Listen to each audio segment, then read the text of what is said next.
একজন নারীর যখন বিয়ে হয়, সে বিয়ের পরে তার স্বামীকেই তার সব কিছু মনে করে, তার পুরো পৃথিবীটাকেই মনে করে তার স্বামী। এই যে ফটোগুলো দেখতে পাচ্ছেন, এই ফটোর মধ্যে যে মেয়েটি আছে, সেও তার স্বামীকে তার পৃথিবী মনে করত। হঠাৎ তার স্বামীর শরীর প্রচণ্ড পরিমাণে খারাপ হয়ে যায়, তার একটা কিডনির প্রয়োজন। সে যদি কিডনিটা না পায় তাহলে সে আর বাঁচবে না। তখন তার নিজের স্ত্রী, সে নিজের শরীরের কথা একবারও চিন্তাধারা না করে সে রাজি হয়ে যায় যে সে তার কিডনি তার স্বামীকে দেবে।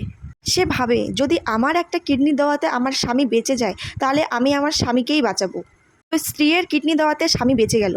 কিন্তু ঘটনাটি কী হলো জানেন? ঘটনাটি হলো, যখন সে কিডনি পেয়ে সুস্থ হয়ে গেল, তখন কি করলো, সে অন্য নারীর আসক্ত হয়ে গেল। সে পরক্রিয়ায় লিপ্ত হয়ে তাকে বিয়ে করে ফেললো। আর যেই স্ত্রী তাকে কিডনি দিয়েছে, তাকে সে বাড়ি থেকে মারধর করে বাড়ি থেকে ওকে বের করে দিল। হায় রে পুরুষ!